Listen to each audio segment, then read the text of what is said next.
할렐루야, 임목사의 스토리텔링 말씀 묵상. 오늘부터는 에스라서를 함께 살펴보도록 하겠습니다. 에스라 먼저 1장 1절에서부터 11절까지의 말씀입니다. 오늘 이 말씀의 가장 중요한 핵심은 하나님께서 마음을 움직이셨다는 겁니다. 하나님께서는 고레스, 그러니까 바벨론 이후에 새로 생겨난 왕국이죠. 페르시아라고도 우리가 얘기하는 바사 왕 고레스의 마음을 움직이시고 그의 마음을 감동시키셨다라는 내용이 오늘 시작하는 첫 부분부터 등장하게 됩니다. 그래서 온 나라에 공포를 하는데 각자 이제 여러 가지 이게 그동안 페르시아에 바벨론에 묶여 있었던 포로들을 다 돌려보내는 여러 가지 정책들을 하게 됩니다. 근데 그 중에서 가장 오늘 이 본 말씀의 중심이 된 것은 하늘의 하나님께서 세상의 모든 나라를 내게 주셨다라고 인정을 하면서 너희들은 예루살렘으로 들어가서 너희들의 성전을 다시 건축하라라고 얘기하면서 사람들과 물품을 보내는 일을 하게 되었다는 것입니다.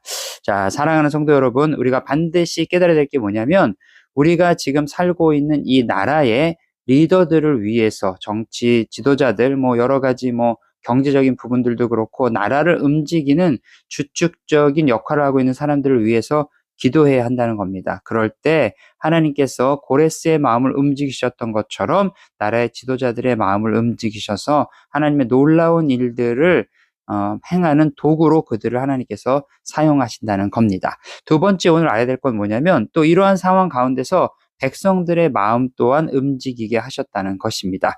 자, 70년의 포로 생활을 하고 있었습니다. 여러분, 70년은 절대로 짧은 시간이 아닙니다. 70년이면 벌써 한 세대가 와서 그들의 자녀가 낳고 그들의 또 다른 세대, 그러니까 3세대 정도까지 움직일 수 있는 시간적인 어떤 이런 환경들이었기 때문에 이런 상황에서 다시 자신들의 고국으로 돌아간다는 것, 이거는 결코 쉬운 문제는 아니었다는 거죠. 그럼에도 불구하고 하나님께서는 5절 말씀에 유다와 베냐민 족장들과 제사장들과 레위 사람들과 그 마음이 하나님께 감동을 받고 올라가서 예루살렘에 여호와의 성전을 건축하고자 하는 자가 다 일어나니라고 쓰여 있습니다. 다른 사실은 이제 야곱의 12지파 중에서 다른 지파들은 거의 이제 다 희석이 되어져서 남아있지 않는 상태였지만 하나님께서 유다와 베냐민을 끝까지 남기셔서 이들이 다시 돌아오게 하셨다는 거죠. 그 이유는 무엇일까요? 예수 그리스도의 계보를 이어가게 하시려는 하나님의 놀라운 계획이 이 안에 숨어 있었다는 것입니다. 자, 결과적으로 봅시다. 이제 이들이 돌아오게 됩니다. 이들이 돌아오는데 그냥 돌아온 것이 아니었다는 겁니다. 그들은 사면 사람들의 모든 은그릇과 금그릇, 물품, 짐승과 보물을 돕고자 하는 사람들이 많은 예물을 기쁘게 드렸다는 겁니다. 우리 좀 이 부분을 한번 더 생각해 볼까요?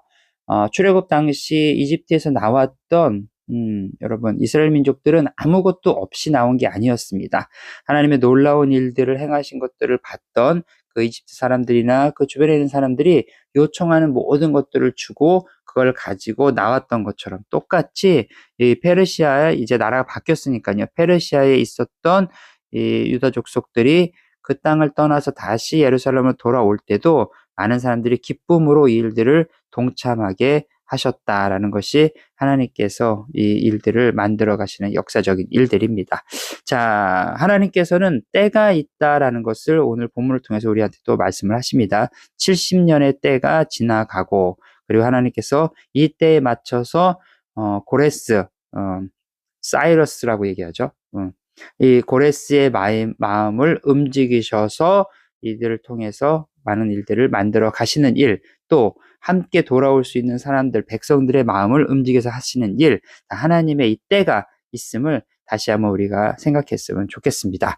자, 돌아와서 했던 일은 이제 성전 건축에 대한 이야기들이 진행이 될 것이고요. 또 하나, 많은 상황들과 환경들 가운데 어떻게 보면 안주하려고 했었던 사람들이 있었죠. 하지만 하나님께서는 그들의 마음 가운데 소망과 사명을 가지고 70년 동안 이 자리에 살았지만 이제는 떠나야 한다라고 말씀하실 때 순종하며 떠났던 그들의 이야기를 통해서 우리의 마음은 어떤가? 우리는 하나님께서 말씀하실 때 내 주님하고 순종하며 갈 수 있을지 점검하는 하루가 되었으면 좋겠습니다.